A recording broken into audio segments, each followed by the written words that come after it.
The countdown is on to our century of Caterpillar event, and the pressure's building to wrap up the 666 restoration.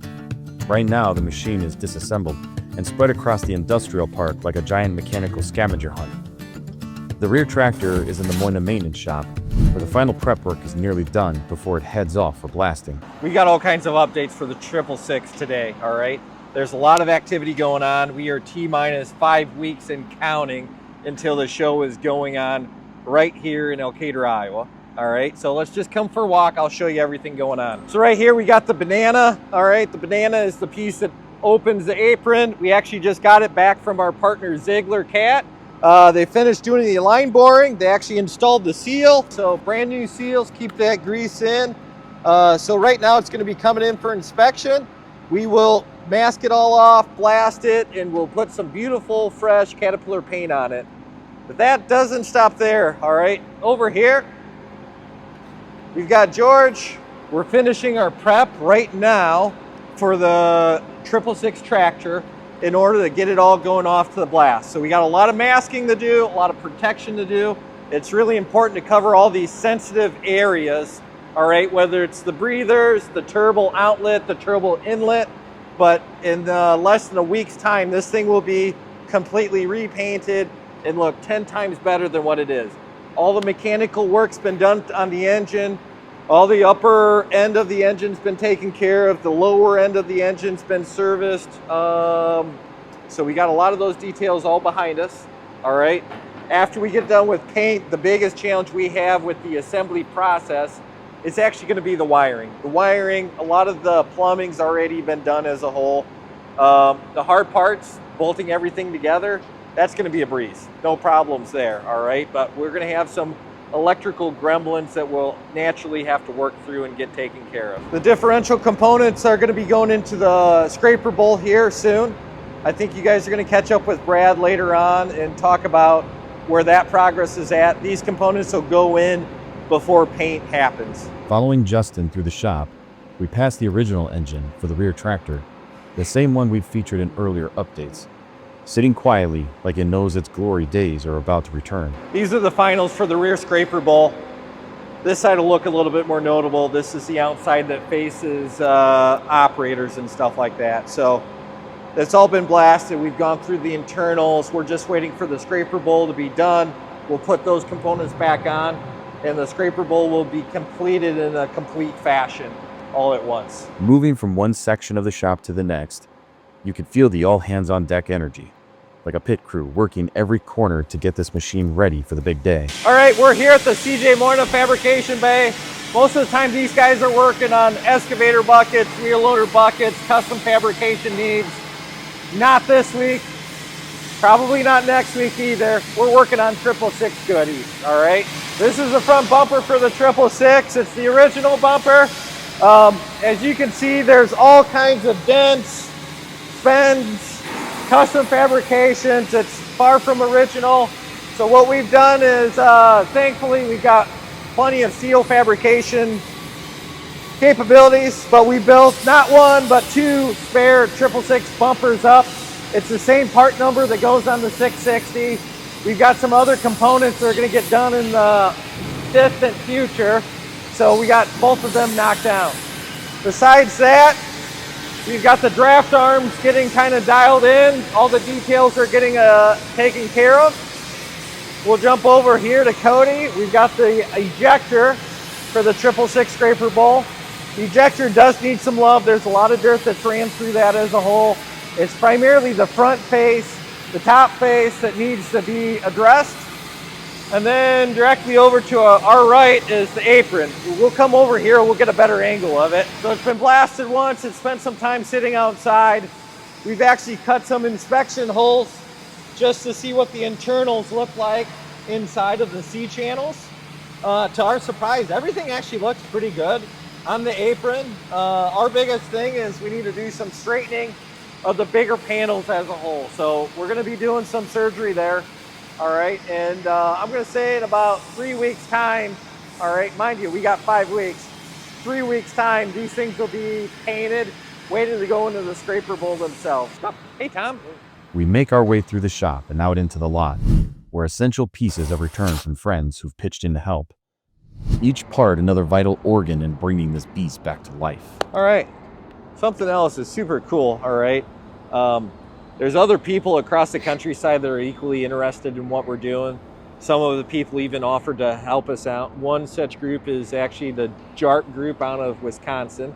They manufacture hydraulic cylinders, and they also have a remanufacturing facility that remanufactures cylinders. So when the product rep was around Elkader and stuff, we were talking about the project, and Chris is like, hey, we want to help. I gotta show you guys the product that they've delivered to us. The cylinders for the 666. 666 is such a big scraper, it actually has 2 telescoping ejector cylinders. All right, an ejector cylinder that's telescopic has one section inside of another section inside of another section. Those are really sophisticated cylinders, especially for 1962 technology. And these cylinders needed some re-chroming done and everything else. So this cylinder right here, if you take a look, it's a 2-stage telescoping cylinder. So there's the chrome that's right here on the outer diameter, and then there's the chrome on the inner diameter here. So all these components have been taken apart. They've re-chromed the barrels, replaced all seals, cleaned down all the ports, replaced all the bushings, even got new greasers in here as a whole. And I'm just here to say, you guys, this thing is going to have minimal leaks as far as that part goes, and it'll be the best 666 scraper in the world when it's done. A couple other things going on. We got an electrical harness guy. He's building up some electrical harnesses to replace the ones that go across the gooseneck. Some of this stuff you just can't buy anymore. You just need to build it. So he's about 20 miles away from here. Super good, super accurate. Outside of that, we got a auto body specialist working on the fiberglass rear fenders. One thing that we will talk about sometime is the 666 and the uniqueness on this serial number. All right, it's one of the few that actually has fiberglass rear fenders. All of them had fiberglass front fenders until you got to the 70s where they replaced them with steel. But the fiberglass rear fenders are like 8 foot in width. They're huge components and takes a lot of patience to work on those large components. So we've subbed that out here about 10 miles away. So that can all start coming together for the show. From the maintenance bay to the paint bay, the 666's gooseneck has been blasted clean and is getting prepped for paint, joining a lineup of other parts ready for their fresh coat. Yeah, so we got the disassembly mostly done. We got all the major components that need to be blasted, either getting real close for blast, or like this gooseneck for the 666 is blasted, and you can see the guys doing the filler work to it, making sure that there's no cracks, and when we do that painted finished surface, that you're not seeing any blemishes, any grinder marks, any inconsistency, holes in the casting. You know, we fill them in so they don't look so nasty for us. But we're really looking forward to getting some bigger pieces done now that everything's all been stripped down. All the hoses have been taken off it. We've been kind of fighting whether we're going to leave them or not. So to do the thing right, we just got to take the hoses off.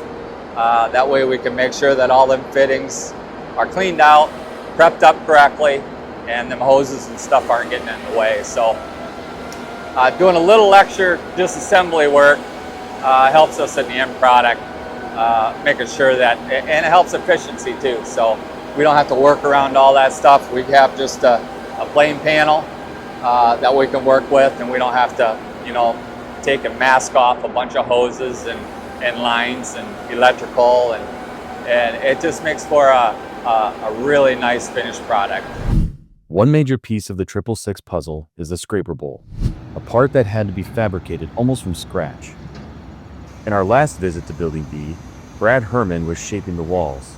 Now, the full bowl structure is taking shape, and you can see the vision becoming reality. Okay, so the 666 looks like it's shaping up here.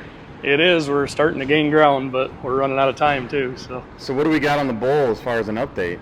Well, I think last time you checked in, we had the side walls under construction. We've since built the floor for it, got everything married together, the old and the new. We've got the old rear end back on, got the old front tube originally back in there. So we're just starting to get it into box form again. I know the mechanics are itching to get it from me so that we can get the transmission and the engine back in there. They want to get it all fitted together so it can go off to paint, and then they'll have to do a whole bunch of assembly after that. So it's kind of coming down to the wire where I'm pushing to get my end done so we can get it in their hands. I'll have things done in plenty of time, but somebody's going to be crunched at the end, and it's going to be the painters and the guys reassembling it. Piecing it together, it's the largest scraper they build and the largest one I've ever done. It's critical to make sure everything is square. The sidewalls turned out really good and straight, which is nice, and has to be for the ejector to travel without binding up at all. Like I said, we have the original front tube. We had to spread things out to get it inset into the sidewalls. Welded everything together with dual shield wire. You can basically walk it uphill real easily. With a lot of our manufactured scrapers that we do today, we roll them around with the hoist so we can weld everything flat. This thing's so big we're not able to do that, so there's a fair amount of out of position welding that we've got to do on it. But sidewalls turned out really good in the end. They're big, but it came together well. And now we've got the original rear end part to it that we got tied into the floor and the rear tube as well. Gonna clean up a little bit in this area. And then, like I said, they're itching to get the transmission back in this thing and get the engine back in it. So as far as my end, I've got to get the push block built for it yet. There's a skid plate in the bottom. Hoping to get the axle under it by the weekend so that we can get it pushed over there and they can start throwing things together, and I'll probably be following it over there just to finish up some loose ends as well. While catching up with Brad, word comes in from the Moina maintenance shop. The front tractor is cleared for takeoff to the blast bay. All right, so what's the game plan now with the 666? What part is this exactly? Yeah, so this is the front engine, and then the whole front drive frame. Basically, what we're gonna do is take this and haul it over to our blast bay, and everything that you see on this, we're gonna blast. What that does, it just kind of speeds up the prepping, of the whole machine. If you remember on the rear motor, it was all disassembled and it was out of the frame and everything. So what we did is we took that motor into our prep bay and stripped all the paint off it and did the prep work to it. But this one here means it's in the frame. We know it's running. We're going to go ahead and just leave it in there, protect anything that could be damaged during blasting. We'll just wrap. We use like a real heavy duty, like a duct tape, and that works real good for sealing things off.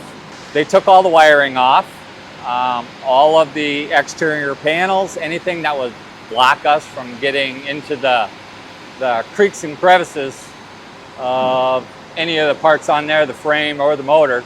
Got all that stuff taken off. That way we can blast everything nice and clean. So that's a lot faster and a lot cleaner than sanding it by hand. So we're looking at a lot of prep time before we even get to blast something that is ready for blast. So we'll just use everybody's expertise and experience on what needs to be protected and how well it needs to be protected. So we've been doing this a long time. The plan is not to cause more damage, so that's the plan. Moving the front tractor means lifting just the front half, and that calls for Big Red to step in again. The crew chains up the nose and walks the machine through the lot at Building B, guiding it straight into the blasting bay. Okay.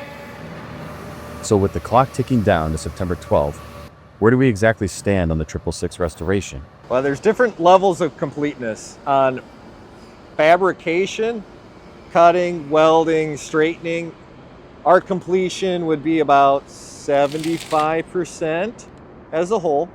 When you talk about blast and paint, our completeness would be about 15%, to be honest with you. We're gonna have a big jump this next week on paint, especially with the bigger components like the tractor going into paint.